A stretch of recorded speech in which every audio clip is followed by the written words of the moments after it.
ఓం శుక్లాంబరధరం విష్ణుం శశివర్ణం చతుర్భుజం ప్రసన్నవదనం ధ్యాయేత్ సర్వ విఘ్నోపశాంతయే అని స్వామివారికి నమస్కారం చేసుకుని, అమ్మవారికి నమస్కారం చేసుకుని, ఇవాళ మళ్ళీ మనము కొంతవరకు మన లలితా శాస్త్రంలో నామాలకు అర్థాలు చూసుకుంటూ వెళ్దాము.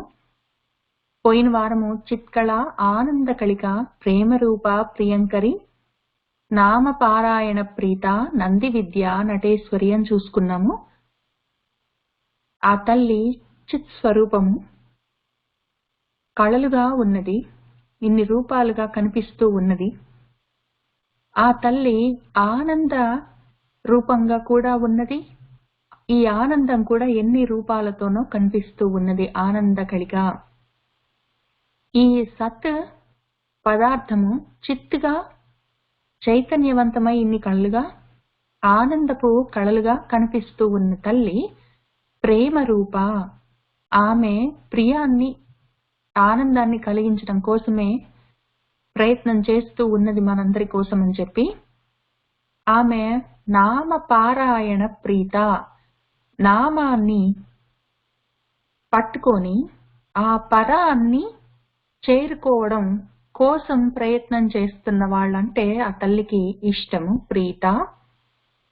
నంది విద్య, నందికేశ్వరుడు కూడా అమ్మవారి శ్రీ విద్య ఉపాసనని లోకంలో ప్రవర్తింపజేసిన వాడు గురువుగా. ఆ విద్యా స్వరూపాన్ని ఇక్కడ తలుచుకుంటూ ఉన్నాము.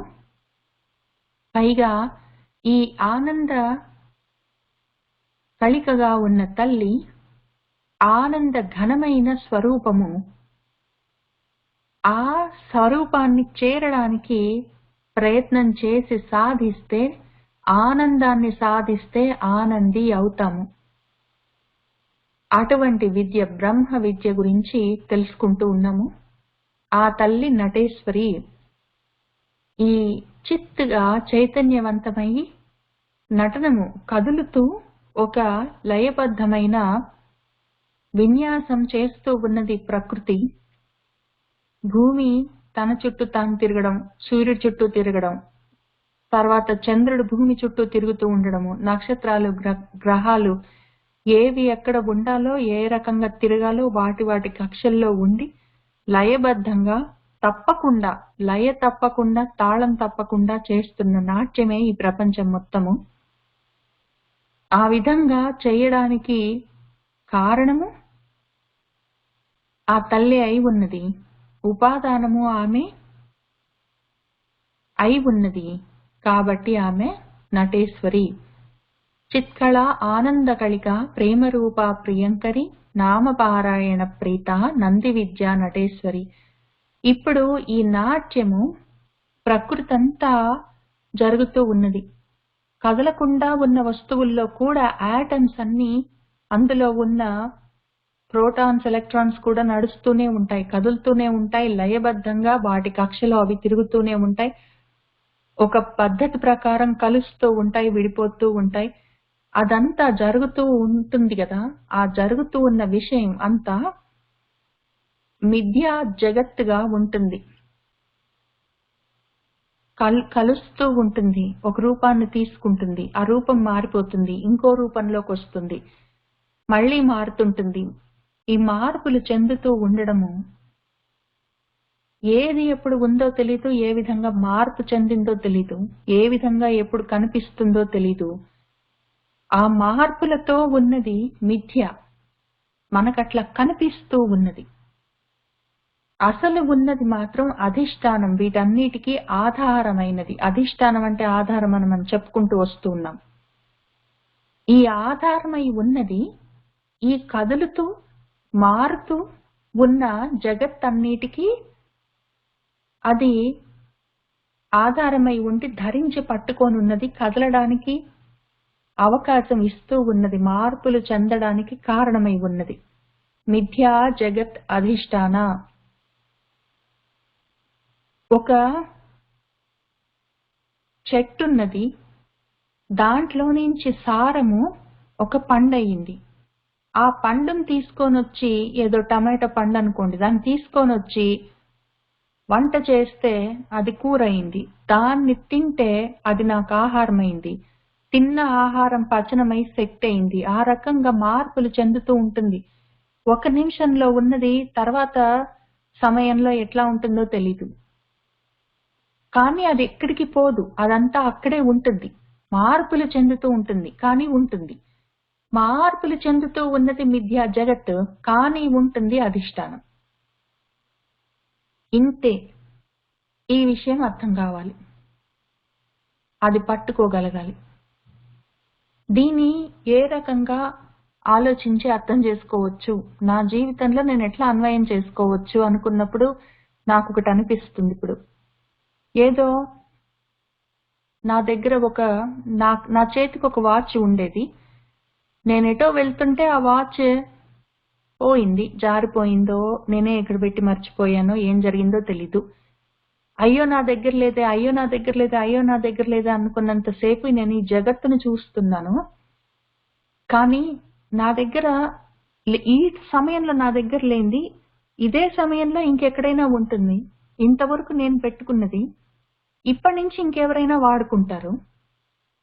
ఒకవేళ అది ఆ వాచ్ రూపంలో లేకుండా ఉంటే, ఇంక వేరే రూపంలో ఉంటే ఉంటుంది, లేకపోతే లేదు. కానీ ఇంతవరకు నా దగ్గర ఉంది, ఇప్పటి నుంచి వేరే వాళ్ళ దగ్గర ఉంటుంది. అది ఎక్కడో దగ్గర ప్రపంచంలో అయితే ఉంటుంది.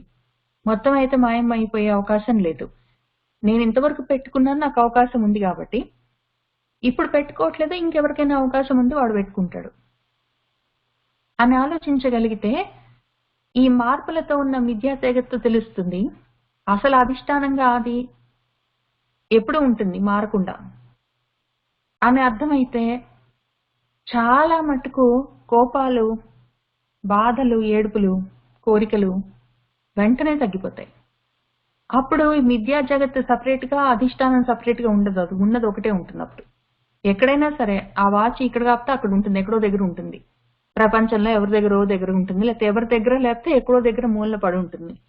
అదైతే మాయమెత్తి పోదు కదా. దేనికోసం నేను ఏడుస్తున్నాను అని అర్థమవుతుంది. అప్పుడు అది నా దగ్గర ఉంటే నేను పెట్టుకునేదాన్ని కదా, లేదు కదా, అందుకని ఏడుస్తున్నాను అనుకుంటే ఇంకా అది ఇక్కడే ఉంటాం, మిథ్యా జగత్తులోనే ఉంటాం. అయితే ఏమైంది అనుకుంటే ఇక్కడికి వెళ్తాం. తర్వాత ముక్తిదా, ఈ ముక్తి అయితే ఏమైంది, నా దగ్గర లేదు, మంచిది, అది ఇంకా ఎక్కడో దగ్గర ఉండే ఉంటుంది అని అనుకుంటే అప్పుడు అది నా మనసును పట్టుకొని అయ్యో అయ్యో అయ్యో నా దగ్గర లేదని నేను పెట్టుకునేదాన్ని, అదప్పుడు నా కూతురు పుట్టినప్పుడు కొనుక్కున్నాను, ఇన్నాళ్ళు నా దగ్గర ఉంది, చాలా రోజుల నుంచి నాతోటి ఉన్నది, దానికి ఏవో 4-5 గీతలు కూడా పడున్నాయి, ఆ గీతలు పలానప్పుడు పడ్డాయి అని ఇన్ని పెట్టుకుంటే ఇవన్నీ జ్ఞాపకాలుగా నాతో ఉండి అదే ఆలోచించుకుంటూ అవన్నీ నా మనసుని పట్టుకొని ఉన్నప్పుడు అవి బంధాలు అవుతాయి. సరే ఇంతవరకు నా దగ్గర ఉంది, ఇప్పటి నుంచి ఇంకెవరైనా వాడుకుంటారు. ఇంతవరకు నా దగ్గర ఉంది, ఇప్పుడు ఎక్కడో దగ్గర ఉంది, ఎక్కడో దగ్గర అయితే ఉంటుంది కదా, నాకు అవకాశం ఉన్నన్నిసార్లు నేను పెట్టుకున్నాను. ఇప్పుడు ఇంకా దాంతో అవకాశం లేదు, నాకు పెట్టుకునే అవకాశం ఇంకెవరికైనా ఉంటే ఉన్నది అనుకుంటే వదిలేస్తుంది అప్పుడు నా మనసు దాన్ని. అది ముక్తి, విడుదల. అటువంటి ముక్తిని ఇవ్వగలిగిన తల్లి కాబట్టి ముక్తిదా. మనకు తెలిసి తెలియక ఇట్లాంటి బంధాలన్నీ పెట్టుకుంటాం, ప్రతి వస్తువుతోటి పెట్టుకుంటాము.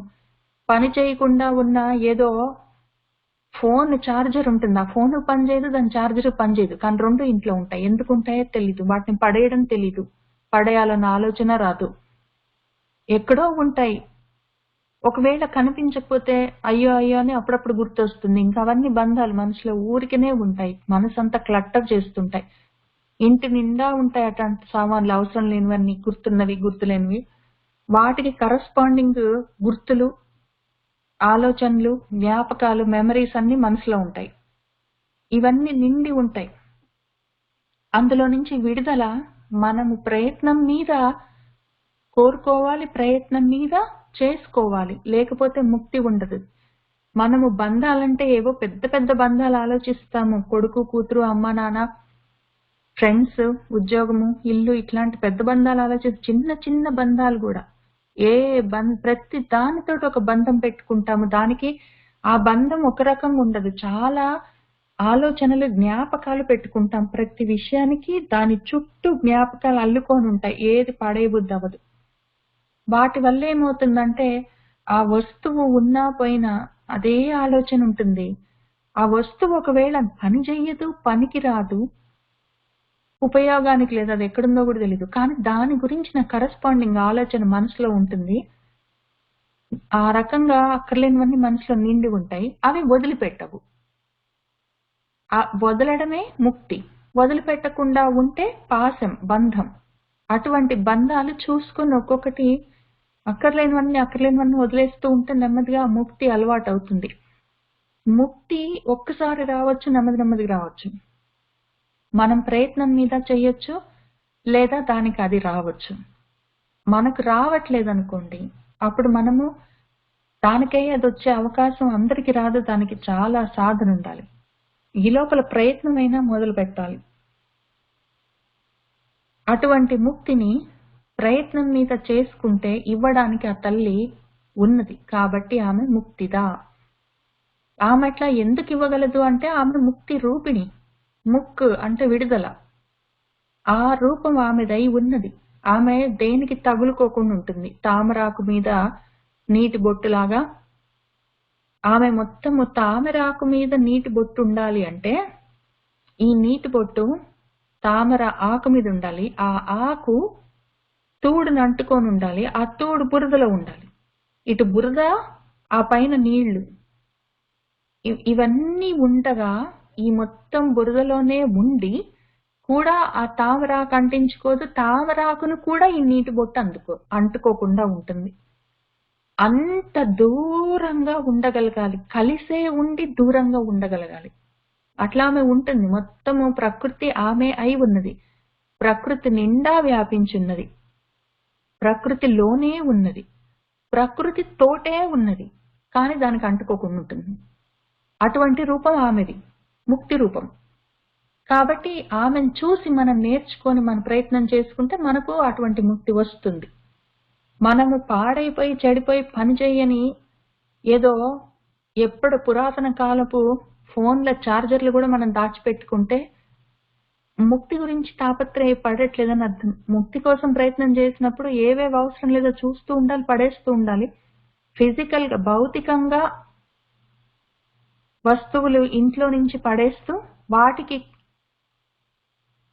కోసం అని చెప్పి మన మనసులో ఉన్న కరస్పాండింగ్ జ్ఞాపకాలు తీసేస్తూ ఉండాలి. ఇటు భౌతికంగా ఫిజికల్ గా పోవాలి, అటు వైజ్ఞానికంగా జ్ఞానంతో సంబంధం పెట్టుకొని వాటిని తీసేస్తూ ఉండాలి. రెండు రకాలుగా చేస్తూ భౌతికంగా వైజ్ఞానికంగా చేస్తే భౌతికంగా మానసికంగా వైజ్ఞానికంగా విజ్ఞానాన్ని పెట్టుకొని మానసికంగా భౌతికంగా పడేసుకుంటూ పోతే ఆ ముక్తి నెమ్మదిగా అలవాటు కూడా అవుతుంటుంది.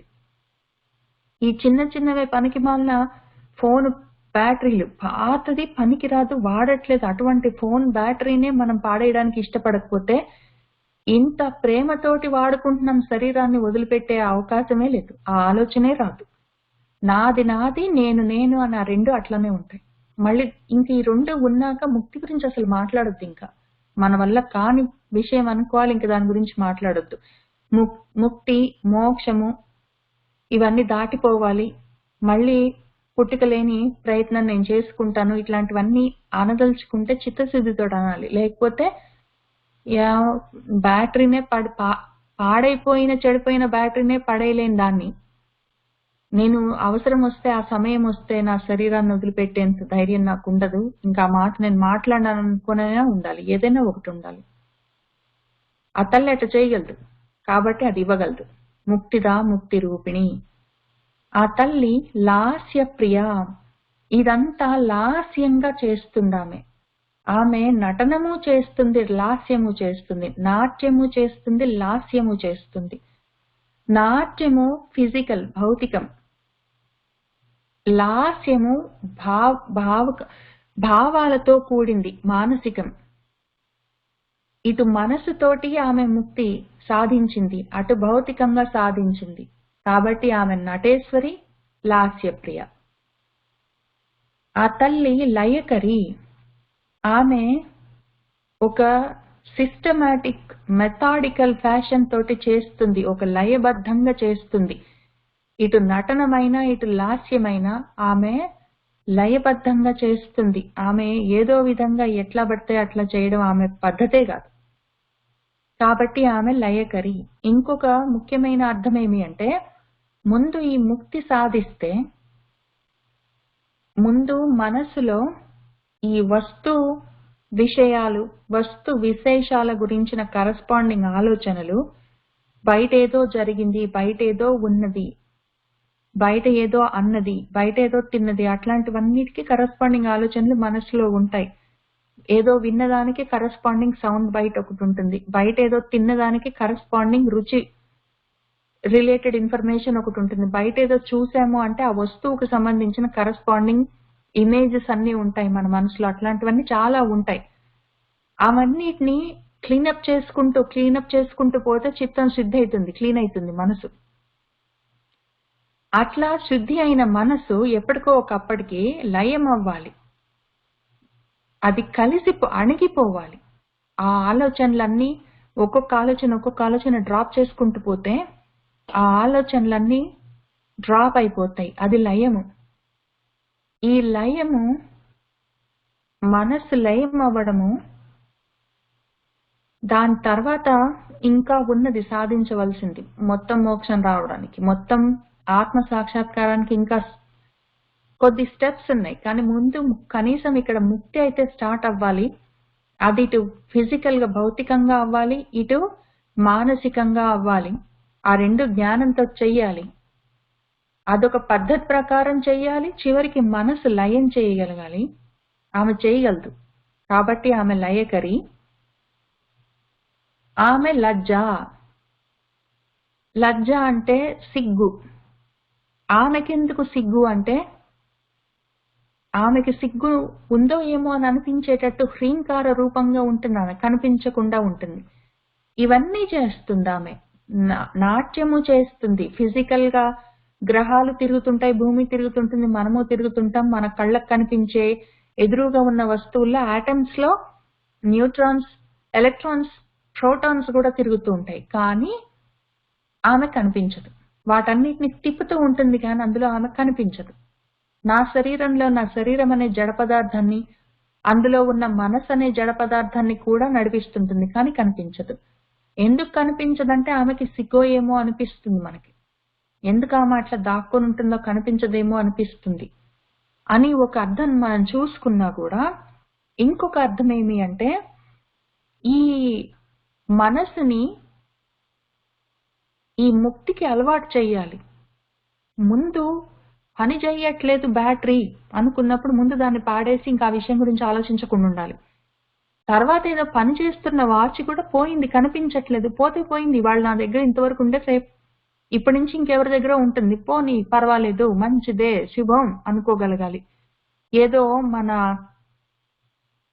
ఆయన నారదుడు అంతకన్నా ముందు జన్మలో ఆయనకెవరూ లేదు, ఒక తల్లి ఉన్నది. ఆ మొక్కతి చాలా ముద్దుగా చూసుకుంది పాపం. అయితే ఒకరోజు ఈయన 4 ఏళ్ళు 5 ఏళ్ల పిల్లాడు ఉన్నప్పుడు వాళ్ళ అమ్మగారు పొద్దున పాము కాటికి చచ్చిపోయింది తెల్లవారుజామున. ఇంకా చీకట్లు ముసురుకొనే ఉన్నాయి, వెలుగు రాలేదు ఆ సమయానికి. ఆ పిల్లాడు ఏడవచ్చు, బాగానే అనాథైపోయాడు, ఒకడే అయిపోయాడు. ఇంకా చూసేవాళ్ళు ఎవరైనా ఏడవచ్చు, ఎవరైనా చూసుకోవచ్చు, పెంచుకోవచ్చు, ఏదో రకంగా బ్రతకొచ్చు. కానీ ఆ పిల్లాడు ఏడవలేదు. అమ్మయ్య, నా జీవితానికి ఉన్న ఒక్క బంధం పోయిందనుకున్నాడు. అక్కడికి రావాలంటే ఏదో వాచ్ పోయింది, ఏదో ఇంట్లో ఒక వస్తువు కనిపించట్లేదు అంటేనే చాలా బెంబేలెత్తిపోతే మనసు. అమ్మయ్య, ఉన్నొక్క బంధం పోయింది, ఇప్పుడు నేను నా గురించి ఆలోచించుకోవచ్చు అన్న స్థితికి మనసు చేరదు. ఇంకా అంతకన్నా తక్కువ స్థాయిలో పని చేస్తున్న వాచ్ పోతేనే ఇంత బాధపడతాము. పని చెయ్యని ఫోన్ బ్యాటరీ కూడా పడేయలేని స్థితిలో ఉన్నప్పుడు ముక్తి కష్టం. కానీ అది అటువంటి స్థితికి మనసు ఎప్పుడు వస్తుంది? పోతే పోయిందిలే, పర్వాలేదు, మంచే జరిగింది అని మనసు అనుకునే స్థితి దానికి ఎప్పుడు వస్తుందంటే, ఈ చెడిపోయిన బ్యాటరీలు, పోయిన ఫోన్లను చూసి దుఃఖపడుతున్న మనసు చూసి ఆ మనసే సిగ్గుపడితే, ఇట్లాంటి వాటిగా నేను బాధపడుతున్నాను, దీనికోసమా నేనున్నాను, ఇంతకన్నా ఇంకేమి లేదా నా జీవితము, చెడిపోయిన బ్యాటరీ, పోయిన ఫోనేనా, పోయిన వాచా నా జీవితము అని అనుకొని సిగ్గుపడితే అప్పుడు మనసులో క్షోభ బయలుదేరుతుంది. క్షోభిణి అని పైన మనం చూసుకున్నాం. ఆ క్షోభిణి అన్న స్థితికి చేరుకుంటే అక్కడి నుంచి పైకి వెళ్ళొచ్చు, ముక్తికి వెళ్ళొచ్చు అని దానికి ఇంకొక అర్థం. ఇప్పుడు ఇంకొక మూడో అర్థం చూద్దాం ఈ లయం తోటి కలుపుకొని. ఇప్పుడు ముక్తితోటి చూసుకొని మనం లజ్జ అంటే సిగ్గుపడితే గానీ ఆ స్థితికి వెళ్ళలేమని చెప్పుకున్నాం కదా. ఎప్పుడో ఒకప్పుడు సిగ్గు అనిపించాలి. చిన్న విషయాలకి పెద్ద విషయాలకి ఇంత తల్లడిల్లిపోతున్నామే అని సిగ్గుపడితే అప్పుడు వీటి కోసం కాదు అని దాటి ఆలోచించగలిగే శక్తి వస్తుంది. కాబట్టి ముక్తితోటి కలుపుకున్నాం. ఇప్పుడు దీంతోటి లయంకరీతోటి కలుపుకొని లజ్జ చూద్దాం. ఈ లయం చేశాం కదా, ఏదో మనసులో ఉన్న రకరకాల ఆలోచనలన్నిటినీ మనము ఆ కరెస్పాండింగ్ థాట్స్ అన్ని డ్రాప్ చేసుకున్నాం. మనసులో లేవు. ఎదురుగా కళ్ళ ముందున్న వస్తువులు, కళ్ళ ముందు లేని వస్తువులు, ఏవో తెలిసిన ఫ్రెండ్షిప్స్, తెలియని ఫ్రెండ్షిప్స్, ఏవో అక్కర్లేని బంధాలు, ఇట్లాంటివన్నీ ఏవేవో ఉన్నాయి. వాటన్నిటిని డ్రాప్ చేసాం, ముక్తి సాధించాం కొంతవరకైనా, ఎంతో కొంత 1%. అయితే అప్పుడు అట్లాంటివి చాలా చేసుకుంటూ వెళ్ళిపోతే ఏదో 70-80% మనం అట్లా చేసుకోగలిగితే మనసు లయం చేసుకునే స్థితికి రాగలిగే అవకాశం ఉంటుంది సాధకుడికి. అక్కడ దాకా తీసుకొచ్చి మనసును లయం చేస్తే అక్కడికి అయిపోయిందా అంటే లేదు. మళ్ళీ అది లయమైన మనసు అని మళ్ళీ జన్మిస్తుంది. మళ్ళీ పుడతాయి ఆలోచనలు. దాంతో ఏముంది? ఆలోచనలన్నీ మనం కష్టపడి లయం చేస్తే మొత్తము లేకుండా చేసుకుంటే ఆలోచనల్ని మళ్ళీ పుడతాయి ఆలోచనలు. లయమైన ఆలోచనలు అని పుడతాయి. ఏముంది? దానివల్ల లాభం లేదు. ఇంకా ముందుకెళ్ళాలి. దానికి ఉపదేశ సారంలో రమణ మహర్షి చెప్పినట్టు ప్రయత్నం చేయాలి. భగవద్గీతలో కృష్ణుడు చెప్పినట్టు ప్రయత్నం చేయాలి. కానీ కనీసం ఇక్కడ ముక్తి దగ్గరైనా మొదలు పెట్టాలి. ముక్తి దగ్గరికి డైరెక్ట్ గా వెళ్ళలేకపోతే కనీసం సిగ్గైనా పడాలి. ఇట్లాంటి వాటి కోసమా నేను ఇంత బాధపడుతున్నాను, ఇంత సమయం వేస్ట్ చేశాను, ఇంత ఆలోచనలు వేస్ట్ చేశాను, ఎవరి మీదనో నా పిల్లల మీదనే కోపం తెచ్చుకున్నాను, ఏదో కనిపించట్లేదంటే మీరే పడేశారని చెప్పి. దీనికోసమా? ఇదే నా జీవితము, ఇంతేనా నా జ్ఞానం అని ఎప్పటికో ఒకప్పుడు కనిపించాలి. సిగ్గనిపిస్తే అక్కడికి వచ్చే అవకాశం ఉంది, ప్రయత్నం చేసుకోవచ్చు. ఎక్కడో దగ్గరైతే మొదలైతే కావాలి. అది లజ్జ. తర్వాత రంభాది వందిత, ఆ నామానికి అర్థం చూద్దాం మనం. రంభ ఆది మొదలైన అప్సరసల చేత వందనము స్వీకరిస్తున్న తల్లి. రంభ ఆది వందిత అని దానికి ఒక అర్థం. అది కాక మనం ఇక్కడ లయకరితోటి ముక్తి, లయము, మళ్ళీ లయమైపోయిన మనసులో ఆలోచనలు మళ్ళీ జన్మించడం, ఇవన్నీ చూసుకుంటున్నాం కదా. దీంతోటి కలుపుకొని రంభ చూసుకుందాము. రంభ అంటే ఒక స్ట్రేట్ గా నున్నగా ఉన్న కర్ర. అందుకే అరటి చెట్టుని కూడా రంభ అని పిలుస్తాము. అరటి పళ్ళని రంభాఫలం అని పిలుస్తాం. అందుకే, ఎందుకంటే అరటి బోదె స్ట్రేట్ గా నున్నగా పైకి ఉంటుంది. అది ఏ చెట్టు అయినా సరే దాని ట్రంక్, దాని కింద ఉన్న బోదె, చెట్టు బోదె ఏదైనా సరే అది వంకర టింగరగా తిరిగి ఉండొచ్చు, కొంచెమైనా వంగొచ్చు, కొద్దిగైనా వేరేగా ఉండొచ్చు. ఒక్క అరటి చెట్టుది మాత్రం స్ట్రేట్ గా పైకి ఉంటుంది, ఇంకా గడకర్రలాగా. కాబట్టి రంభ అంటే కర్రలాగా స్ట్రేట్ గా ఉన్నది అని అర్థం. అటువంటి మనసు ఉండాలి, స్ట్రేట్ గా నిలబడి ఉండాలి మనసు. ఈ మనసు లయం చేసుకుందాము, దాన్ని ముక్తి దాకా తీసుకొచ్చి మనసులో ఆలోచనలు లయం చేసి అక్కడి నుంచి ధ్యానం మీద ఫోకస్ చేసి అక్కడి నుంచి బాగుపడి అని మనం ప్రయత్నాలన్నీ ఒక సైడ్ చేసుకుంటుంటాము.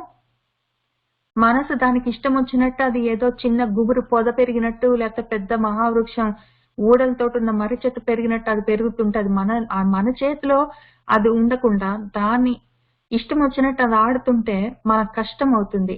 మరి అట్లాంటి మనసుని ఎట్లా నేను కుదురుగా నిలబెట్టాలి అని ఆలోచిస్తే, మనసు కదులుతూ ఉంటే సరే పర్వాలేదు, ముందు నీ శరీరం అయితే నీ కంట్రోల్లో ఉంది కదా. మనసు నీ కంట్రోల్ లేకపోయినా శరీరం కంట్రోల్లో ఉంది కాబట్టి ముందు శరీరాన్ని కూర్చోబెట్టు కదలకుండా అని మన భగవద్గీతలో 6వ అధ్యాయంలో స్వామి అదే చెప్పారు. ముందు శరీరాన్ని తీసుకెళ్ళు, ఒక శుచి అయిన ప్రదేశంలో ఒక స్థిరాసనం మీద కూర్చోబెట్టు, నీ మొత్తము వీపు, మెడ, తల సమకాయ శిరోగ్రీవం పెట్టు, గడకర్రలాగా స్ట్రేట్ గా స్థిరంగా నిలబెట్టు అని చెప్పారు. ఇక్కడ కూడా అదే చెప్తుంది మన లలితా సహస్రం మనకి. ఆ రంభాన్ లాగా స్ట్రేట్ గా కనీసం ముందు శరీరాన్ని నిలబెట్టు. ఆ తర్వాత ఏదో గాలి ఆడని గదిలో దీపం నిలబడ్డట్టు స్ట్రేట్ గా మనసుని తర్వాత నిలబెడదాం. ముందైతే ఇక్కడి నుంచి ప్రయత్నం చెయ్యని. అటువంటి రంభ ఆది వందిత, ఆ రకంగా ప్రయత్నం చేసి మనము అక్కడి నుంచి ధ్యానం మొదలుపెట్టి ధ్యానంలో నుంచి మనసులో ఉన్న ఆలోచనల్ని సిద్ధి చేస్తూ ముక్తి సాధిస్తూ వెళ్ళొచ్చు అని నామాలు కొంతవరకు అర్థం చెప్తున్నాయి. ఆ రకంగా ముక్తి సాధిస్తే ఏమవుతుందంటే ఈ మిథ్యా జగత్తు వెనకాల ఉన్న ఈ అధిష్టానం ముందు తెలుస్తుంది. తర్వాత ఇది లేదు, ఉన్నదంతా ఒకటి, రెండు లేదని అర్థమవుతుంది. అక్కడికి వెళ్ళాలి. దానికి ఇక్కడి నుంచి ప్రయత్నం చేసుకోవచ్చు. మిథ్యా జగత్ అధిష్టాన ముక్తిదా ముక్తి రూపిణి లాస్య ప్రియ లయకరి లజ్జా రంభాది వందిత అని ఆ నామాలకి కొంతవరకు అర్థం. మనం తర్వాత నామాలు చూద్దాం. భవదావ సుధావృష్టి పాపారణ్య దవానల దౌర్భాగ్యతూలవాతూల జరాధ్వాంత రవిప్రభ భాగ్యాబ్ది చంద్రిక భక్త చిత్తకేకి ఘనాఘన రోగ పర్వత దంభోళి మృత్యుదారు కుఠారిక అని ఆ తల్లి మన కోసం ఒక 8 పనులు చేస్తుంది. అవేంటో చూద్దాం.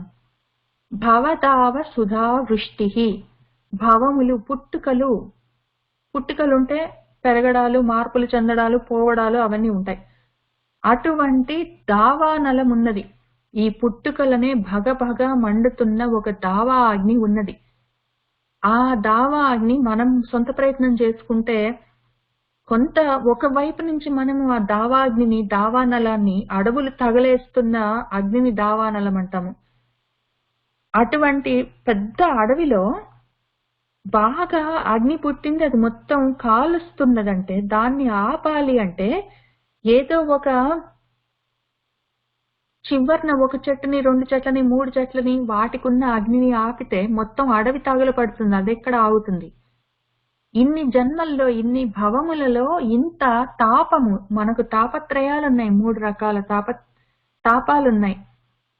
ఆది ఆత్మిక, ఆది దైవిక, ఆది భౌతిక అని ఇన్ని రకాల అగ్నులున్నాయి, తాపాలు. అవి మన భవములలో, మన జన్మల్లో మనతో పాటు వచ్చి అవి భగభగ మండిస్తున్నాయి. వాటిని ఆర్పాలంటే ఆ భవములే, పుట్టుకలే గొప్ప అగ్ని అయి మనల్ని తగలబెడుతూ ఉన్నాయి, బాధ పెడుతూ ఉన్నాయి, కార్చిచ్చాయి. వాటిని ఆపాలంటే ఒక అమృత వృష్టి కావాలి. వర్షం కురవాలి. ఆ వర్షం కూడా అమృతం అనే వర్షం కురవాలి. భవములు అంటే పుట్టుకలు. మళ్ళీ పుట్టుకలు లేకుండా ఉండాలంటే అమృతమే కావాలి. మృతము అంటే భవం ఉన్నది, పుట్టుక ఉన్నదంటే మృతం, మరణం ఉంటుంది. ఈ పుట్టుకలు, ఆ మరణాలు లేకుండా ఉండాలంటే అమృతం కావాలి, మరణం లేనిది. అటువంటి అమృతం సుధా వృష్టిగా కురవాలి. అది కొంచెం కొంచెం కాదు. నా భవములు ఎన్ని కోట్ల భవములు, పుట్టుకలున్నాయో, శరీరాలు, జన్మలున్నాయో, ఇంకా ఎన్ని ఉన్నాయో వచ్చేవి. వీటన్నిట్లో ఉన్న తాపాలని ఆ అమృతము, కురిసే అమృతం కూడా కొంచెం కొంచెం అక్కడక్కడ ఏదో మొత్తం అడవింత తగులుబడిపోతుంటే ఒక్క చోట టిప్కి టిప్కి అని 2 చుక్కలు నీళ్లు చల్లితే అది ఆరదు కదా, ఆవిరైపోతుంది. ఆ మొత్తాన్ని ఆపడానికి, మొత్తం కాలిపోతున్న, తగలబడిపోతున్న అడవిని ఆపడానికి ఎంత నీళ్లు కావాలి, ఎంతటి వృష్టి కావాలి. అటువంటి వృష్టి కావాలి. అది కూడా సుధా వృష్టి, అమృత వృష్టి కావాలి. అప్పుడే నా భవములనే, ఈ జన్మల్లో ఉన్న జన్మలే నాకు దావానలమై నన్ను తగలబెడుతున్నాయి. వాటి నుంచి బయటపడడానికి సుధా అమృత వృష్టి కావాలా. అమృత వృష్టి, అమృతపు జల్లు, ఉత్త జల్లు కాదు, వర్షంలాగా కుండపోతగా కురుస్తున్న అమృతము ఆ తల్లే అయి ఉన్నది. భవదావ సుధా వృష్టి, ఆ తల్లి పాపారణ్య దవానల. సరే, ఈ భవములనే దావానలం పక్కన పెడదాం. ఇప్పుడు నా పాపాలనే అరణ్యం ఉంది. ఈ పాపాలనే అరణ్యం, పాపాలు అంటే పతన కారణాలు. నేను మళ్ళీ మళ్ళీ పుట్టడానికి, నా జ్ఞానంలోంచి జారిపోతే మళ్ళీ పుడుతుంటాను జ్ఞానాన్ని సాధించుకోవడానికి. మళ్ళీ మళ్ళీ పుడుతుంటే మళ్ళీ మళ్ళీ ఈ భవదావాలుంటాయి. ఈ మళ్ళీ మళ్ళీ భవదావాలు లేకుండా పోవాలంటే మళ్ళీ మళ్ళీ పుట్టడం ఉండకుండా పోవాలి. మళ్ళీ పుట్టకుండా ఉండాలంటే పాపాలు ఉండొద్దు. పాపాలు ఉంటేనే కదా పతనమై మళ్ళీ నేను పుడుతున్నాను. పుడితేనే కదా ఈ భవదావాలు ఉండేది. కాబట్టి అసలు పాపాలు లేకపోతే మళ్ళీ జారేది ఉండదు, పుట్టేది ఉండదు. కాబట్టి ఆ పాపాలను తీసేయడం ఎట్లా? ఇప్పుడు ఈ భావాలు నా పుట్టుకలు తీసేస్తే అక్కడికి అయిపోలేదు కదా, మళ్ళీ పుడతాను, ఏం లాభం? అసలు కారణం తీసేయాలి. ఈ పాపాలు అనేవి నేను చేసుకున్నవి పతన కారణాలు. అజ్ఞానం, ఎన్ని రకాల అజ్ఞానాలు సాధించుకున్నానో ఉన్న ఆ ఘనీభూతమైన జ్ఞానంలో నుంచి జారిపోయాను. ఈ జారిపోయినవన్నీ అరణ్యంలాగా పెరిగిపోయినాయి నా పాపాలు. కోరికలు, కోపాలు, తాపాలు, లోభాలు, మాత్సర్యాలు, ఇటువంటివన్నీ అరణ్యంలాగా బాగా దట్టంగా పెరిగిపోయినాయి. వాటిని దహించి వేయాలి దావానలంలాగా. ఆ దహించి వేసే దావానలం కూడా తల్లే. నా పాపాలనే అరణ్యాన్ని దహించి వేసే దావానలం ఆ తల్లే. దావానలంలాగా ఉన్న నా జన్మలకి సుధా లాంటి వృష్టి ఆ తల్లే. కాబట్టి భవదావ సుధా వృష్టి పాపారణ్య దావానల. దౌర్భాగ్య తూలవాతూల. నాకెందుకు ఈ పాపాలు వచ్చాయి, ఈ పతన కారణాలు, నేను ఎందుకు జారిపోయానంటే దౌర్భాగ్యం, నా భాగ్యం బాగలేదు. దాని కారణం పుట్టడానికి భవములకు కారణమేమి పాపాలు, పాపాలకు కారణం ఏంటి, నా భాగ్యం బాగలేదు. ఈ భాగ్యాలన్నీ దుర్భాగ్యాలు అయిపోయినాయి. ఇటువంటి దుర్భాగ్యాలని ఏం చెయ్యొచ్చు అంటే ఆ తల్లి వాటికి తూల. ఒకవేళ ఇవన్నీ ఈ దౌర్భాగ్యాలన్నీ ఒక పెద్ద కొండలాగా ఉంటే ఆ కొండలాంటి దాన్ని, ఆ కొండలాగా ఉన్న ఈ మొత్తం దౌర్భాగ్యాలన్నిటినీ స్థూలం అంటే దూది పింజల్లాగా చేసి వాటిని ఈ వాతూలంలాగా, గాలిలాగా, వాతం అంటే గాలి కదా, గాలిలాగా నా దౌర్భాగ్యాలన్నిటిని దూది పింజలు చేసి ఈ మొత్తము గాలితోటి ఆ దూది పింజలు చెల్లా చెదరై పోయినట్టు ఎక్కడక్కడ పెద్ద కొండలాగా ఉండి బరువుగా ఉన్నాయి నా మీద. అవన్నీ దూది పింజల్లాగా తేలికైపోతాయి. తర్వాత ఈ గాలిలాగా వాటిని కొట్టేస్తుంది, ఇంకా అవి లేకుండా పోతాయి. దౌర్భాగ్యం లేకపోతే పాపాలు ఉండవు, పాపాలు చెయ్యము, పాపాలు లేకపోతే భవములు ఉండవు. కాబట్టి అక్కడికక్కడికి అయిపోతుంది. దౌర్భాగ్యాలనే తూలాలు ఈ దూది పింజల్లాగా బాగా ఎక్కువగా ఉన్న వాటికి ఆ తల్లి వాతూలమవుతుంది. మొత్తం గాలి అయి వాటిని కొట్టేస్తుంది. సరే, తర్వాత జరాధ్వాంత రవిప్రభ. ఇంత జరగాలి, నా దౌర్భాగ్యం పోవాలి, పాపాలు లేకుండా ఉండాలి, పుట్టుకలు లేకుండా ఉండాలి. ఒకవేళ అంతవరకు వచ్చి నేను పుట్టాననుకో, పుడితే అప్పుడు దానికి పుట్టుక ఉంటే ఒక జర ఉంటుంది, పెద్ద వయసు రావడం, ముసలితనం రావడం, ఏదో కళ్ళు సరిగా కనిపించకపోవడం, శరీరం కొంచెం పట్టు తప్పడం, తర్వాత ఏదో పళ్ళు రాలిపోవడం, జుట్టు రాలిపోవడం. జుట్టు పెద్ద విషయం కాదు, జుట్టు రాలిపోతే కానీ కళ్ళు పనిచేయవు, పళ్ళు పనిచేయవు, చెవులు పనిచేయవు, బుద్ధి కూడా ఒక్కోసారి పనిచేయదు, ఒక్కొక్కసారి శరీరం సహకరించదు, చాలా నీరసంగా ఉంటుంది, ఏదో తింటే అరగదు, తినకపోతే ఆకలి, మందులు వేసుకోవాలి, మరేం చెయ్యాలి, తిందామంటే తినబుద్ధి అవ్వదు, ఏదో రకరకాల ప్రాబ్లమ్స్ అన్ని ఉంటాయి. ఆ జరాతోటి, ఆ ముసలితనంతో వచ్చే బాధలన్నీ బోలెడు ఉంటాయి. అటువంటి జర అనే ఈ ముసలితనం అనే ధ్వాంతం ఉంటే చీకట్లు, ఆ చీకట్లకి రవి యొక్క ప్రభల్లాగా ఉంటుంది తల్లి. సూర్యుడి వెలుగులు వస్తే సూర్యుడి కిరణాలకి ధ్వాంతము చీకటి ఎట్లా చెదిరిపోతుందో, కరిగిపోతుందో, లేకుండా పోతుందో, అట్లా ఆ తల్లి వల్ల ఈ జర ముసలితనం లేకుండా పోతుంది. ఈ జర లేకపోతే మరణము ఉండదు, మరణం లేకపోతే భవము ఉండదు. పోనీ అట్లయినా ప్రయత్నం చేసుకోవచ్చు. జరాధ్వాంత రవిప్రభ. ఇక్కడ దాకా అయిపోయిందా? జర లేకపోతే మరణం ఉండదు, పుట్టుక ఉండదు, అంతా బానే ఉంది. కానీ ముందుకి మనకి ప్రాబ్లం ఉంది, దౌర్భాగ్యం ఒకటి ఉంది. అందువల్లే పాపాలు చేసుకుని మళ్ళీ భవములు వస్తున్నాయి. కాబట్టి దీనికి ఏమైనా చేయాలి, దానికి ఒక మందు ఉండాలి. కాబట్టి ఈ దౌర్భాగ్యాలనే తూలాన్ని వాతులంతో కొట్టేయడం కాకుండా భాగ్యాబ్దికి చంద్రిక అవుతుంది ఆ తల్లి.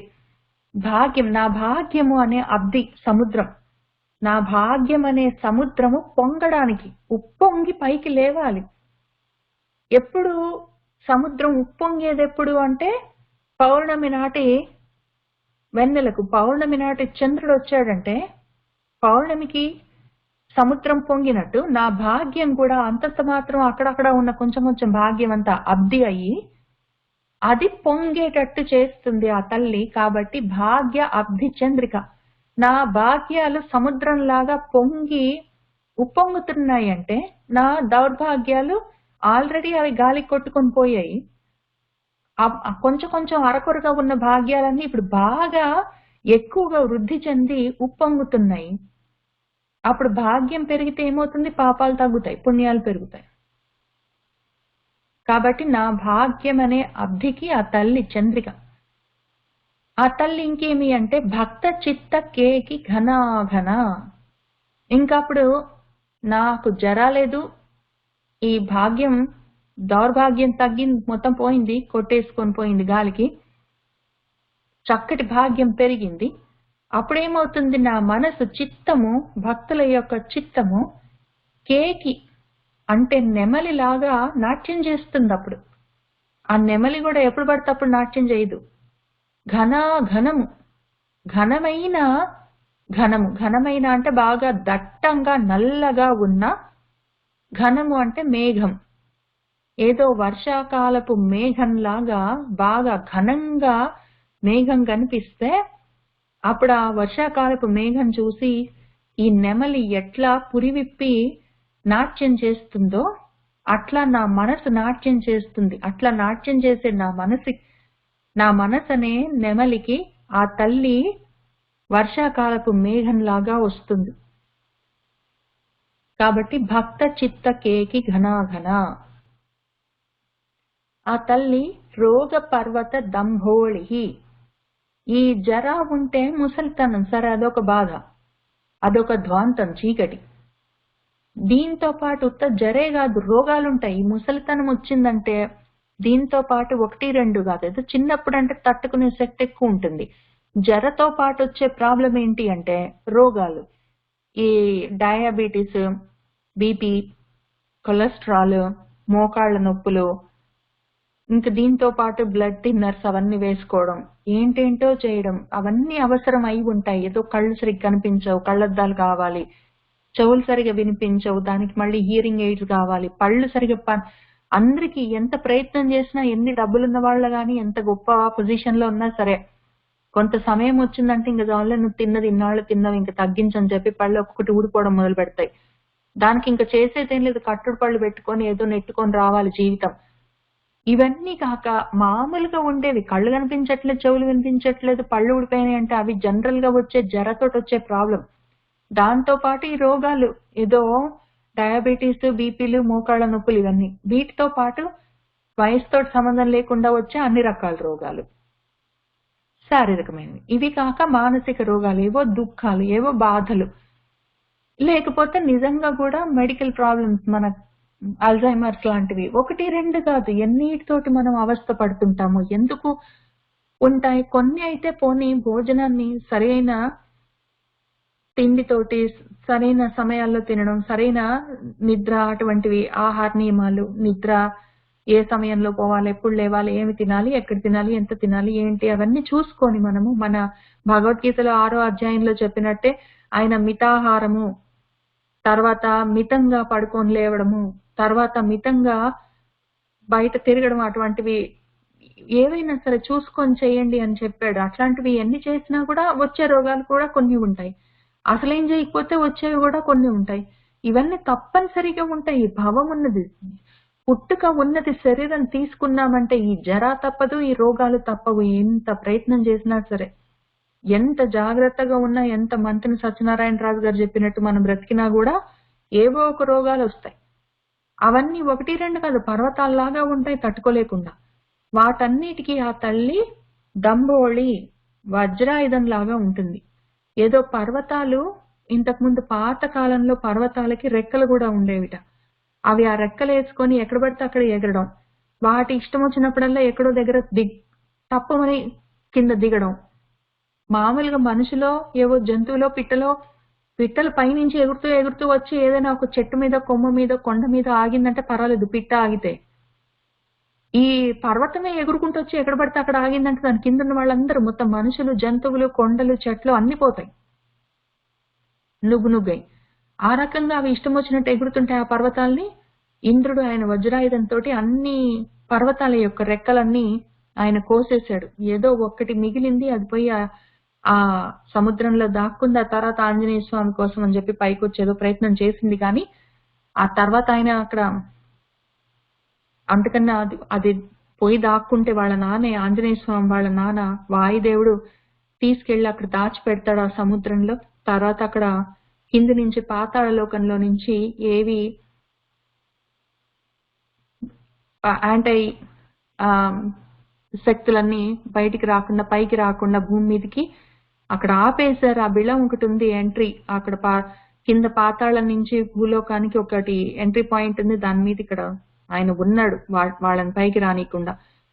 అదొక్కటి, ఆ ఒక్క పర్వతం తప్పించుకున్నా కూడా మిగతా పర్వతాలన్నిటికీ ఉన్న రెక్కల్ని ఆయన ఇంద్రుడు వజ్రాయుధంతో కోసేసినట్టు ఆ తల్లే వజ్రాయుధమై ఈ నా రోగాలన్నీ రెక్కలు కట్టుకొని మరీ ఎగురుతున్నాయి పర్వతాల్లాగా.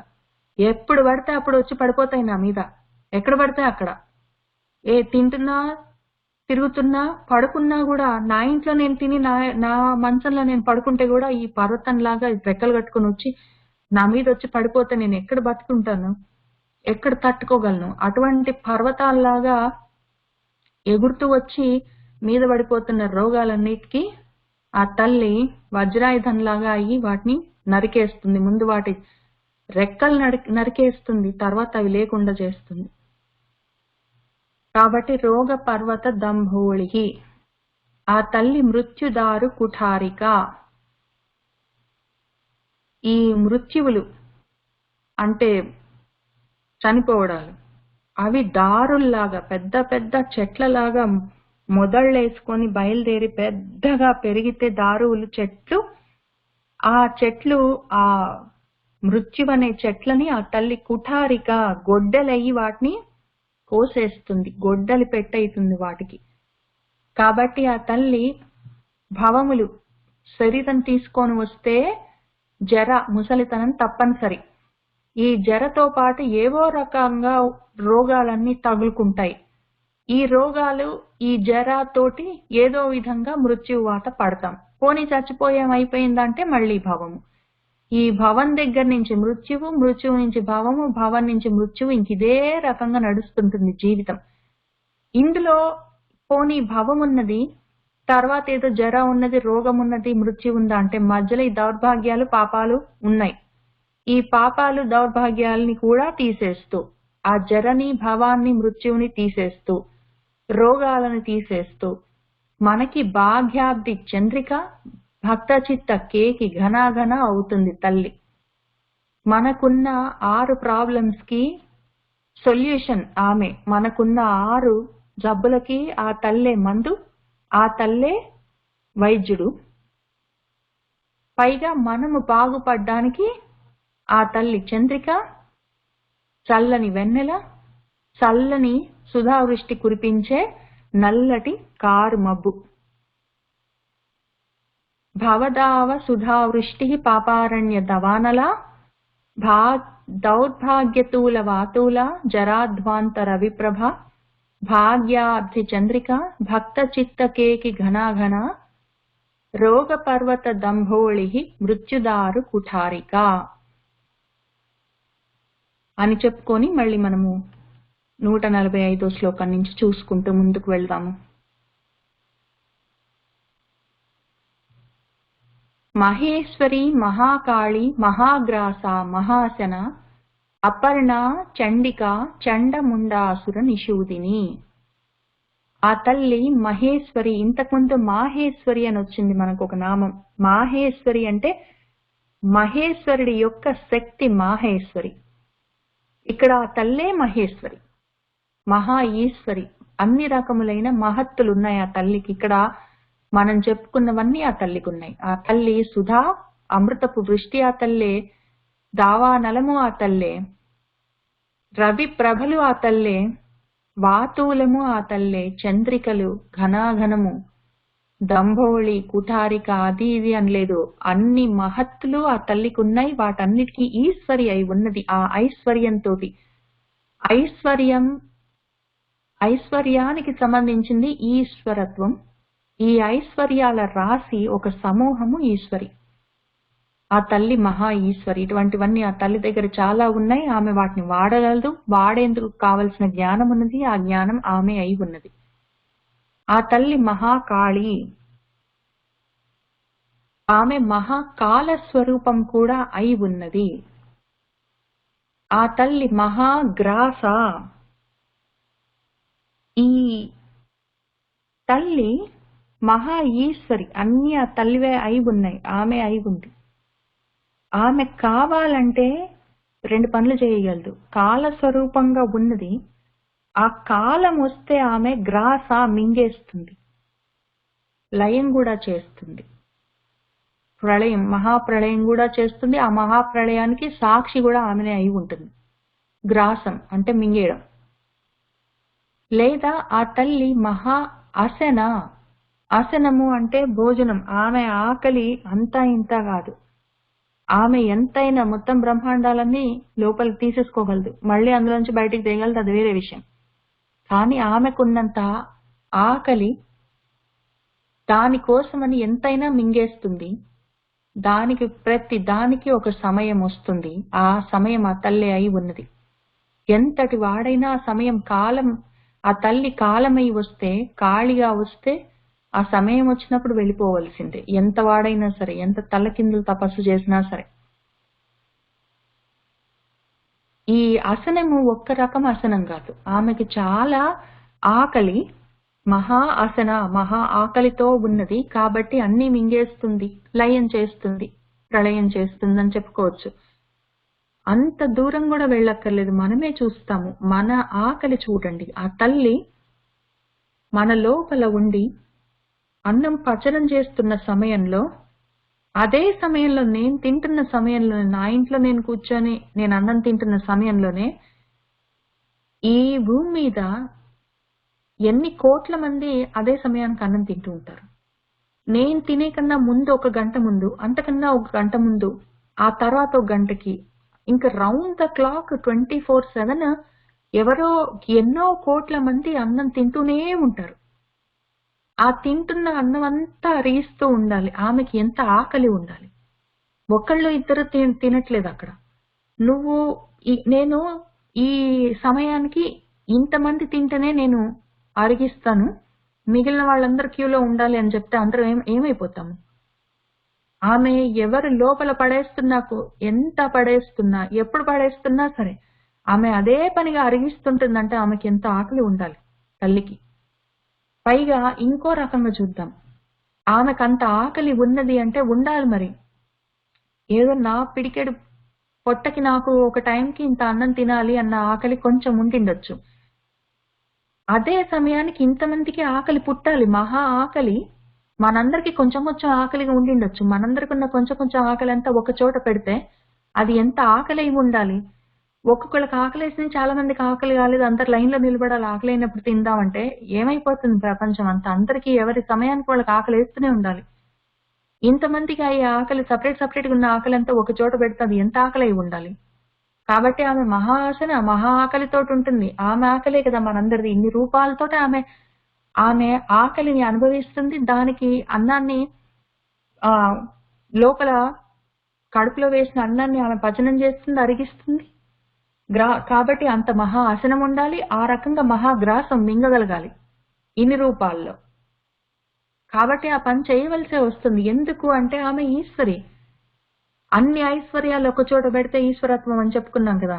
ఈ ఐశ్వర్యం అంతా నేను, నువ్వు, వాడు, ఈ చెట్టు, ఆ పిల్లి, ఆ పిట్ట అన్నవన్నీ ఇన్ని రకాలుగా ఉన్నవన్నీ ఆ తల్లి స్వరూపమే అయి ఉన్నప్పుడు ఇన్ని తినాలి అంటే అన్ని ఆకలి ఆమెనే. ఇన్ని తినాలి అంటే ఆ తినడం అనే, మింగడం అనే విషయం గ్రాసము ఆమె.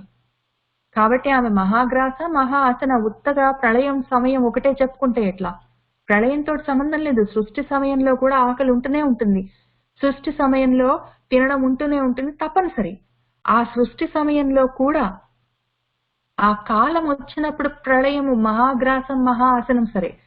ఆ కాలం గడుస్తూ ఉన్నప్పుడు, నడుస్తూ ఉన్నప్పుడు, కాలం ప్రవాహంగా ఉన్నప్పుడు, సృష్టి తిరుగుతూ ఉన్నప్పుడు చక్రము ఈ మహా ఆసనం ప్రతి వాడికి ఆకలి ఉండాలి. అవన్నీ ఒక చోట పెడితే ఎంత ఆకలి ఉంటుందది. అంత ఆకలికి అంత గ్రసనం ఉండాలి, అంత మింగడం ఉండాల్సిందే తప్పనిసరి, వేరే దారి లేదు. దాన్ని పంచభక్ష్యాలు చేసుకొని మనం నవిలే ఒకటి, నాకే ఒకటి, చీకే ఒకటి, మింగే ఒకటి అని చెప్పి మనం ఏవేవో చోష్యాలు, లేహ్యాలు అట్లాంటివన్నీ మనం భక్ష్యాలు అవన్నీ చేసుకొని, భోజ్యాలు అవన్నీ చేసుకొని మనం ఎన్ని రకాలుగా నోట్లో పెట్టుకున్నా, వాటిని నోట్లో పెట్టి కొరికినా, వాటిని నాలికకి రాసుకున్నా, అవి గ్లాస్ తోటి తాగినా, ఏం చేసినా చేయవలసిందైతే గ్రాసమే కదా, మింగాల్సిందే తప్పనిసరి. కాబట్టి ఈ అందరూ రకరకాలుగా ఇన్ని కోట్ల మంది, ఇన్ని కోట్ల ప్రాణులు, జీవులు అన్ని మింగుతున్నవన్నీ మళ్ళీ ఎవరు మింగుతున్నారు? అవన్నీ ఒక చోట పెట్టి చూస్తే ఎంత గ్రాసం అది, ఎంత ఆసనం అది. అవన్నీ చేసే కాలం అది. ఏ కాలానికి ఆ గ్రాసం, ఏ కాలానికి ఆసనం కావాల్సిందే. అవన్నీ చేయగలిగిన ఈశ్వరత్వం ఉన్న తల్లి కాబట్టి ఆమె మహేశ్వరి. మహేశ్వరి, మహాకాళి, మహాగ్రాస, మహాసన. ఆ తల్లి అపర్ణ. ఆ తల్లి రుణము మనం తీర్చుకోలేము. అపర్ణ అన్నప్పుడు రుణం. ఆమె మనకు చేస్తున్న సేవకి రుణం తీర్చుకునే అవకాశమే లేదు మనకి.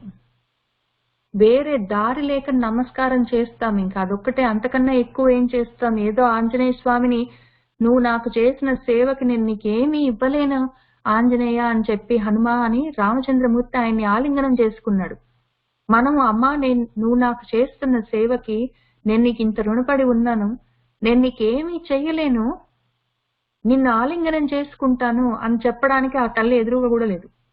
కాబట్టి మనం చేయగలిగింది ఏంటంటే, ఎక్కడున్న వాళ్ళం అక్కడే నమస్కారం అయినా చేయాలి. ఆ రుణం, ఆ తల్లికి మనకు ఉన్నది, ఆ బంధం అటువంటిది.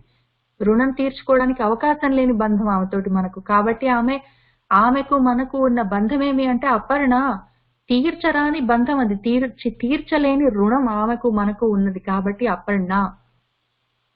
ఈ అపర్ణకి మనకి ఇంకొక కథ కూడా చెప్తారు. అప్పుడు మన ఈశ్వరుడు వచ్చి అక్కడ తపస్సు చేసుకుంటున్నాడు పర్వత సానువుల్లో. పర్వతరాజు వాళ్ళ అమ్మాయికి చెప్తాడు, అమ్మాయి వెళ్ళి కొంచెం ఆయనకి సేవ చేస్తావా? పరమేశ్వరుడు వచ్చి అక్కడ తపస్సు చేసుకుంటున్నాడంటే ఆ తల్లి చేస్తుంది. ఈ లోపల మనవాడు మన్మధుడు వచ్చాడు, ఆయన మనసు కదిలింది, ఆయన భస్మం చేశాడు, లేచి వెళ్ళిపోయాడు. ఆ తర్వాత ఆ తల్లి, సరే పర్వాలేదు, ఆయన వెళ్ళిపోతే ఆయన కోసం నేను తపస్సు చేస్తాను అనుకున్నది. అనుకొని ఆమె తపస్సు మొదలు పెట్టింది. అప్పుడు ఆమె ముందు ఒక పూట భోజనం చేయడం, ఆ తర్వాత కొన్నాళ్లకి వారానికి ఒకసారి భోజనం చేయడం, ఆ తర్వాత కొన్నాళ్లకి ఉత్తగా కింద రాలిన పళ్లతోటి ఆమె ప్రాణాన్ని నిలబెట్టుకుంటూ తపస్సు చేయడం, ఆ తర్వాత ఆ ఆకులు మాత్రమే తింటూ, పర్ణములు ఆకులు మాత్రమే తింటూ ఆమె తపస్సు చేసింది. ఆ తర్వాత అవి కూడా తినడం మానేసి నీళ్లు మాత్రం తాగి, ఆ తర్వాత నీళ్లు కూడా ఆపేసి ఊరికి గాలి భోంచేస్తూ అట్లా చాలా చేసింది. ఆమె చాలా తీవ్రమైన తపస్సు చేసింది తల్లి. అప్పుడు ఆ పర్ణములు కూడా తినకుండా ఆ తల్లి తపస్సు చేసింది కాబట్టి అపర్ణ అని పిలుస్తారు. ఆ తల్లి ఇట్లా ఉంటుంది. ఈ రకంగా ఆమె ఒంటి కాళ్ళ మీద తపస్సు చేసింది. ఆమె చాలా చేసింది, చాలా తాపత్రయపడింది తండ్రి కోసం. ఆ తల్లి అపర్ణ. ఆ తర్వాత నామం చండిక. ఆమె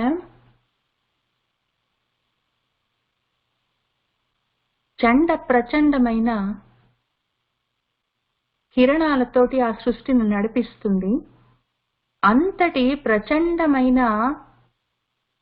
ప్రళయాగ్నులతోటి లయము చేస్తుంది. ఆమె ఖాళీగా ఉన్నప్పుడు కాలస్వరూపంగా ఆమె ఈ మొత్తము సంసార చక్రాన్ని, భవచక్రాన్ని తిప్పుతూ, కాలం వచ్చినప్పుడు ఆమె దాన్ని లయం కూడా చేస్తుంది. కాబట్టి చండిక. ఆ తల్లి చండ ముండ అసుర నిషూదిని. చండాసురుడు, ముండాసురుడు, చండముండులు లేదా శుంభ నిశుంభులు, ఇట్లాంటి వాళ్ళందరూ జట్లు పేర్స్ ఉంటారు, జతలు రెండు. ఈ రెండ్లన్నీ ద్వంద్వాలు.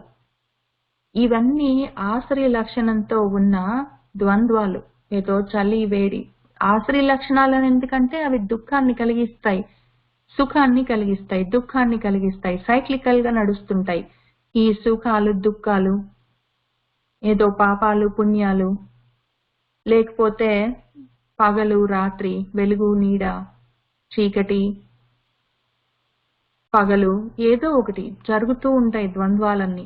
అవన్నీ ఆ ద్వంద్వాలన్నిటినీ ఆమె నిషూదనం చేయగలదు, తీసేయగలదు. కాబట్టి ఆమె చండముండాసుర నిషూదిని. ఆ తల్లి ద్వంద్వాతీత, కావాలంటే ద్వంద్వాలను తీసేయగలదు. కాక ఈ చండాసురుడు ముండాసురుడు వీళ్ళందరూ కూడా, శింభుడు నిశింభుడు వీళ్ళందరూ, మహిషాసురుడు వీళ్ళందరూ కూడా మన దేవి భాగవతంలో చెప్పినట్టు ఆ తల్లితో యుద్ధానికి వస్తారు. వాళ్ళందరినీ ఆమె దేవి సప్తశతిలో ఒక 13 అనుకుంటాను అధ్యాయాల్లో మన దేవి భాగవతంలో ఆ తల్లి వాళ్ళని నిషూదనం చేసింది. కాబట్టి ఆమె చండముండాసుర నిషూదిని. మహేశ్వరి, మహాకాళి, మహాగ్రాస, మహాసన, అపర్ణ, చండిక, చండముండాసుర నిషూదిని. తర్వాత నామాలు: క్షరాక్షరాత్మిక, సర్వలోకేసి, విశ్వధారిణి, త్రివర్గధాత్రి, శుభగా, త్ర్యంబిక, త్రిగుణాత్మిక. ఆ తల్లి క్షరము అక్షరము ఆ 2 రూపాలతో ఉన్నది. ఆత్మిక, ఆ క్షరాత్మకము అక్షరాత్మకమైన స్వరూపం ఆ తల్లిది. అక్షరంగా, క్షరము అంటే నాశనము, క్షయమైపోవడం, అది లేనిది అక్షరము. ఇటు నాశనమైపోయేది, మార్పులతో ఉండి పుట్టడము, పెరగడము, మార్పు చెందడము, క్షీణించడము, వెళ్ళిపోవడము అనే మార్పులతోటి ఉన్న రూపాలతో ఉన్న ప్రకృతిలాగా ఉంటుంది ఆ తల్లి. వీటన్నిటిలలో మణుల మధ్యలో ఉన్న దారంలాగా వీటన్నిటిలలో మార్పు లేకుండా అక్షర స్వరూపంగా కూడా ఉంటుంది. కాబట్టి ఆ తల్లి క్షరాక్షరాత్మిక. ఆ తల్లి సర్వలోక ఈసి, ఆ సర్వలోకాలకి ఈశ్వరి అయి ఉన్నది. కాబట్టి ఆమె సర్వలోకేసి. తర్వాత తల్లి విశ్వధారిణి. ఈ మొత్తం విశ్వాన్ని ఆ తల్లి ధరించి ఉన్నది.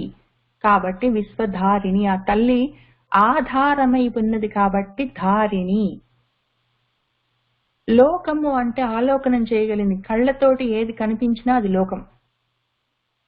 మనకిక్కడి నుంచి నక్షత్రాల వరకు అన్ని కనిపిస్తాయి. 3 లోకాలు కనిపిస్తాయి, భూభువర్స్వర లోకాలు. అందులో కూడా భువర్స్వర లోకాల్లో కొన్ని విషయాలు, కొన్ని డైమెన్షన్స్ భూమికల్లో ఉన్నవి మనకు కనపడవు, కానీ కళ్ళతోటి కనిపించేవి ఈ 3 లోకాల్లో ఉన్నవి కనిపిస్తాయి. ఈ కనిపించేవి కనిపించనివి చాలా ఉన్నాయి విషయాలు ఈ లోకాల్లో. మనకు ఆలోకనం చేయగలిగినవి, చేయలేనివి చాలా ఉన్నాయి ఈ లోకాల్లో. అవన్నిటికీ ఈశ్వరి అయి ఉన్న తల్లి లోకేసి. ఆ సర్వ లోకాలకి ఈశ్వరి, లోకాల్లో ఉన్న సర్వ వస్తు విషయాలకి, ప్రాణికోటికి ఆ తల్లి ఈశ్వరి. విశ్వము అంటే ప్రవేశించి ఉండడం. ఆ తల్లి ఈ లోకాలను సృష్టించి అందులో ప్రవేశించి ఉన్నది. ప్రవేశించి విశ్వమై వాటిని ధరించి ఆధారమై ఉన్నది. విశ్వధారిణి. లోకము దానికి ఈశ్వరత్వము, విశ్వము దాన్ని ధరించి ఉండడము, 2 చేస్తుంది ఆ తల్లి. కాబట్టి సర్వలోక ఈసి విశ్వధారిణి. ఈ విశ్వంలో, ఈ లోకంలో మనకి త్రివర్గాలు ఉంటాయి. వర్గాలంటే గ్రూప్, వర్గం అంటే గ్రూప్. 3 వర్గాలు ఉంటాయి మనకి. ఆ వర్గాల్లో ముఖ్యమైనవి 4. 4 3 వాటిని కూడా ఆ తల్లి ఇస్తుంది, దాత్రి. ఆ 3 ఏంటి అంటే మనకి ధర్మము, అర్థము, కామము. ఈ ధర్మ అర్థ కామాలని ఇస్తుంది ఈ విశ్వంలో, ఈ లోకంలో, ఈ జగత్తులో. అంటే కదిలేది, జన్మించేది కదలేదు, పుట్టేది కదిలేది జగత్. ఈ లోకం, విశ్వం, వీటిలో ఉన్నప్పుడు మనకి ధర్మ అర్థ కామాలు 3 కావాలి. ధర్మంగా ఏ పని ఎప్పుడు జరగాలి, ఏ కాలానికి ఏ విషయంగా ఏ రకంగా జరగాలి, దానికి సాధించడానికి ఒక కోరిక ఉండాలి మనసులో. దానికి ఆ కోరికను సాధించుకోవడానికి డబ్బులు కూడా కావాలి. ఏదో అర్థం ఉండాలి, ఒక ఉపాయం ఉండాలి, ఒక మార్గం ఉండాలి. ఈ 3 ఆ తల్లి దా అని ఇస్తుంది, దానం చేస్తుంది కాబట్టి దాత్రి, త్రివర్గ దాత్రి. శుభగా, సౌభాగ్యం కలిగిన తల్లి కాబట్టి శుభగా, మంగళం, ఆమె మంగళ స్వరూపం కాబట్టి. ఆ తల్లి త్ర్యంబిక 3 కళ్ళతో ఉంటుంది. అంబిక, అంబకములు అంటే కళ్ళు. సూర్య చంద్ర అగ్నిగా బయట 3 కళ్ళతో చూస్తూ ఉంటుంది, వెలుగులతో. బుద్ధి మనసు ప్రాణంగా మనలో చూస్తుంది. ఆ తల్లి పంచభూతాలు, ఆకాశం భూమి గాలి నీరు నిప్పు 5 పంచభూతాలు, సూర్యుడు చంద్రుడు అగ్ని బయట ఈ 8 అష్టమూర్తులుగా ఉంటుంది. మన లోపల మళ్ళీ ఈ పంచభూతాలు, ఈ గాలి నీరు నిప్పు ఆకాశం భూమి, వీటికి పంచభూతాలతో పాటు తయారైన జ్ఞానేంద్రియాలు 5.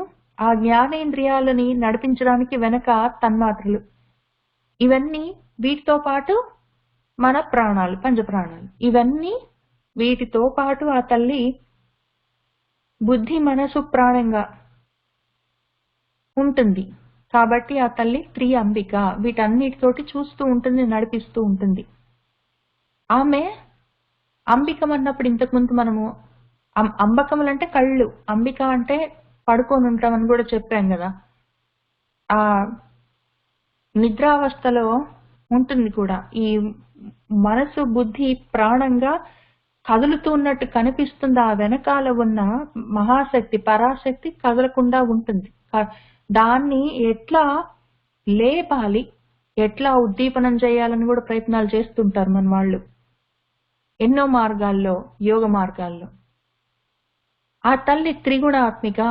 ఈ ప్రపంచాన్ని 3 కళ్ళతో చూస్తూ నడిపిస్తూ, బయట బ్రహ్మాండంలో సూర్యచంద్ర అగ్ని రూపాల్లో, నా లోపల బుద్ధి మనసు ప్రాణంగా 3 కళ్ళతో ఆ తల్లి చూస్తూ నడిపిస్తూ, ఆ నడిపించడానికి 3 గుణాలను వాడుతుంది. ప్రకృతి గుణాలు 3 ఉంటాయి. సత్వరజస్తమో గుణాలు తప్పనిసరిగా ఉంటాయి. ఈ 3 గుణాలు వీటితో ఆ తల్లి మనల్ని బ్రహ్మాండాల్ని నడిపిస్తుంటుంది. కాబట్టి త్రివర్గ ధాత్రి, శుభగా, త్ర్యంబిక, త్రిగుణాత్మిక. అయితే ఆ తల్లి స్వర్గాపవర్గద శుద్ధ జపా పుష్ప నిభ ఆకృతి ఓజోవతి ద్యుతిధర యజ్ఞరూప ప్రియవ్రత. ఈ త్రివర్గాలున్నాయి కదా, ఇందులో ఎవరైనా ధర్మార్థ కామాలు సాధించగలిగినంత సాధించి ఆ తర్వాత ఏంటమ్మా మోక్షం అని ఒకటి ఉన్నది, అది కావాలి అని అడిగితే ఆ 4వది కూడా ఇవ్వగలదు. ఆమె ఆ మోక్షాన్ని కూడా ఇవ్వగలదు. ఒకవేళ కావాలంటే స్వర్గం దాకా వెళ్ళొచ్చు మనము, లేదా అసలు ఈ 4 వర్గాలు వద్దమ్మా, మొత్తం ఏది వద్దు, ఈ ధర్మార్థ కామాలనే ఈ 3 ఉన్నాయి కదా, ఈ వర్గాలు వద్దు, ఆ చివరిది కావాలి అంటే అపవర్గం, వర్గం లేకుండా పోవడం. త్రివర్గాలు లేకుండా పోవడం అపవర్గం, వర్గం లేకుండా పోవడం అపవర్గం కదా. కాబట్టి ధర్మార్థ కామాలతో సంబంధం లేకుండా విడుదల కూడా చేస్తుంది కాబట్టి అపవర్గం. అప్పుడు ఇంకా ధర్మ వివర్జిత అని ఇందులోనే వస్తుంది. అందులో ఆయన మొత్తము ధర్మాలని ధర్మం లేదా అధర్మం లేదు అన్నిటిని వదిలిపెట్టి నన్ను మామేవ శరణం వ్రజ అని మనకు 18వ అధ్యాయంలో భగవద్గీతలో కూడా అదే వస్తుంది. ధర్మార్థ కామాలు 3 వదిలిపెడితే త్రివర్గాలు, వర్గాలతో సంబంధం లేకుండా అపవర్గ మోక్షం వస్తుంది. అంతకన్నా ముందు స్వర్గం కూడా వస్తుంది. ముందు కొంచెం కొంచెం పుణ్యం చేసుకుంటే ఈ ధర్మ అర్థ కామాలని ఉపయోగించుకొని నీ శరీరాన్ని ఉపకరణంగా పెట్టుకొని మనసుని బుద్ధిని వాటిని ప్రయత్నం చేసుకుంటే నువ్వు చేసుకుంటున్న కొంత జ్ఞాన సాధనకి పుణ్యం వస్తుంటుంది. ఆ పుణ్యం వల్ల స్వర్గాలు వస్తూ ఉంటాయి. ఆ స్వర్గాది లోకాల్లో అనుభవాలు అనుభవిస్తూ మళ్ళీ పుడుతూ నువ్వు ఈ రకంగా సాధన చేస్తూ ఉంటే చివరికి మోక్షం వస్తుంది, అపవర్గం అని చెప్పారు భగవద్గీతలో. అదే విషయం మనకు లలితా సహస్రం చెప్తుంది. త్రివర్గాలు ముందు ఆ తల్లి ఇస్తుంది. ధర్మార్థ కామాలు పెట్టుకొని ఎంతో గొప్పగా ఈ త్రిగుణాత్మకమైన జగత్తులో మనము ఎంతో సౌభాగ్యంతో వర్ధిల్లొచ్చు. ఆ తర్వాత స్వర్గం కూడా ఆమె ప్రదానం చేస్తుంది. ఇంకా త్రివర్గాలు వద్దు అని అడిగితే అపవర్గం కూడా ఇస్తుంది మోక్షం. 3 ధర్మార్థ కామాలు అయిపోయినాక మోక్షం కూడా వస్తుంది. కాబట్టి ఆ తల్లి స్వర్గ అపవర్గద. ఆ తల్లి శుద్ధ. ఇవన్నీ చేస్తూ కూడా ఆమె దేనికి అంటుకోకుండా ఉంటుంది. ఆ విషయం మనం ఎప్పుడు మర్చిపోవడానికి వీల్లేదు. మనము ఆమెలాగా ఉండగలిగితే ఇంకా అపవర్గం లేదేం లేదు. అపవర్గం దాకా నిజంగా సాధిస్తే, అపవర్గం అంటే మనకు మోక్షం, ముక్తి, విడుదల. దేనికి తగులుకోకుండా ఉంటే శుద్ధమే. ఇంకా ఆ తల్లి ఆ స్థితిలోనే ఉంటుంది. మనము ముందు త్రివర్గాలు సాధించి తర్వాత అపవర్గం సాధించి, మధ్యలో స్వర్గం ఉన్నా కూడా త్రివర్గాలతో పాటు స్వర్గాలు, చివరికి అపవర్గం సాధిస్తే, అపవర్గం అంటే దేనికి తగులుకోకుండా ఉండే ముక్తి, ముక్కంటే విడుదల, అన్ని బంధాల్లో నుంచి విడుదల ఉంటే అప్పుడు సిద్ధమైపోతాము. ఆ స్థితి ఆ తల్లి అయి ఉన్నది. మనం అక్కడికి చేరుకోవచ్చు. ఆ తల్లి జపా పుష్ప నిభ ఆకృతి. అయితే ఈ లోపల ఏమి అంటే జపా పుష్పాలు, నిభము అంటే వంటి వెలుగులతో ఉన్నది. జపా పుష్పాలు అంటే మందార పూలు. ఇవి ఈ మందార పువ్వు వంటి నిభము వెలుగులతో ఆ రంగుతో ఉన్నది తల్లి. అరుణ అరుణ అని చెప్పుకుంటాం కదా మనము. కాబట్టి ఆ తల్లి జపా కుసుమ నిభ ఆకృతి, జపా పుష్ప నిభాకృతి. ఆమె ఓజోవతి. ఓజస్సు ద్యుతిధర. ద్యుతి అంటే తేజస్సు. ఓజస్సు తేజస్సులకి ఆ తల్లి ఆధారమై ఉన్నది, కలిగి ఉన్నది. ఓజస్సు ఆ ఓజస్సుకి మన శంకరాచార్యులు రాసిన భాష్యమేమి అంటే, మనము మన శరీరము 7 ధాతువులతోటి, 7 ధాతువులతో తయారై ఉంటుంది. అయితే ఈ 7 ధాతువులతో తయారైన శరీరం, 7 ధాతువులు అంటే రక్తము, మాంసము, మజ్జ, ఏదో ఎముకలు, ఇట్లాంటివన్నీ. ఈ 7 ధాతువులతోటే శరీరం తయారైంది. ఇంకా దాంతోటే శరీరం నడుస్తుందంటే సరిపోదు. దానికి బలం కావాలి, శక్తి కావాలి. కాబట్టి ఓజస్సు కావాలి. ఉత్త బలం ఉంటే సరిపోదు, దానికి తేజస్సు కావాలి, చైతన్యం ఉండాలి, జ్ఞానపు వెలుగులు ఉండాలి, చైతన్యపు వెలుగులు ఉండాలి. కాబట్టి దితి. ఈ 2 ఉంటేనే ప్రపంచం నడుస్తుంటుంది, నేనైనా నడుస్తుంటాను. ఉత్త ఏ 7 ధాతువులతో తయారైన శరీరం ఒకటి ఉంటే అక్కడ పని మొత్తం చేయడం కష్టం. ఓజస్సు కావాలి, తేజస్సు కావాలి. కాబట్టి ఆ తల్లి ఓజోవతి ద్యుతిధర. ఆ తల్లి యజ్ఞ రూప. ఈ పనులన్నీ ఓజస్సు తేజస్సు పెట్టుకొని నేను ఈ పనులన్నీ చెయ్యాలంటే యజ్ఞంలాగా చేయాలి. త్రివర్గాలు ఉన్నాయి, నాకు ధర్మార్థ కామాలు ఉన్నాయి.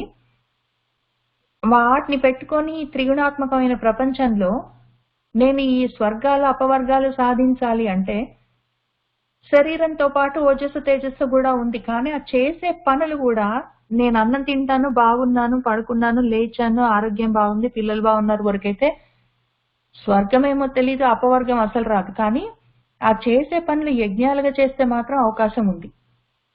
కాబట్టి ఆ తల్లి యజ్ఞ రూప ఎట్లా చేయాలని చూపిస్తుంది. ఏ పని చేసినా యజ్ఞంగా చెయ్యాలి. మనకు పంచ యజ్ఞాలు చెప్తారు. మనం అతిథులను చూసుకోవడం, అటువంటివన్నీ మనం ఏదో మన మనుష్య యజ్ఞం ఉంది, పితృయజ్ఞం ఉంది, దేవయజ్ఞం ఉంది, అవన్నీ చేసుకుంటూ పోతే భూత యజ్ఞాలతో పాటు చేయగలిగినవన్నీ ఏ కర్మ చేసినా యజ్ఞంగా బ్రహ్మార్పణంగా చేసుకుంటూ వెళ్తే అది సత్కర్మై పుణ్యకర్మై స్వర్గానికి చివరికి అపవర్గానికి అవకాశం దారి ఇస్తుంది.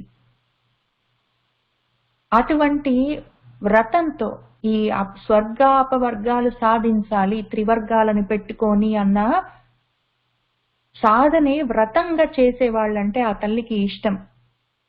ఆ తల్లి అంటే ఈ రకంగా సాధన చేసుకునే వాళ్లకు కూడా ఇష్టం. కాబట్టి ఆ తల్లి ప్రియవ్రత. యజ్ఞంగా జీవితాన్ని నడిపించుకునేవాడంటే అటువంటి వ్రతాన్ని పెట్టుకొని సాధన చేసుకుంటున్నవాడంటే ఆ తల్లికి ఇష్టము. స్వర్గాపవర్గద శుద్ధ జపా పుష్ప నిభ ఆకృతి ఓజోవతి ద్యుతిధర యజ్ఞరూప ప్రియవ్రత. తర్వాత దురారాధ్య దురాధర్ష పాటలీ కుసుమ ప్రియ మహతి, మేరు నిలయ, మందార, కుసుమ ప్రియ అని ఉన్న ఈ నామాలు, ఇందులో మనము ఇక్కడ త్రివర్గ ధాత్రి దగ్గర నుంచి చూసుకుంటున్నాం కదా.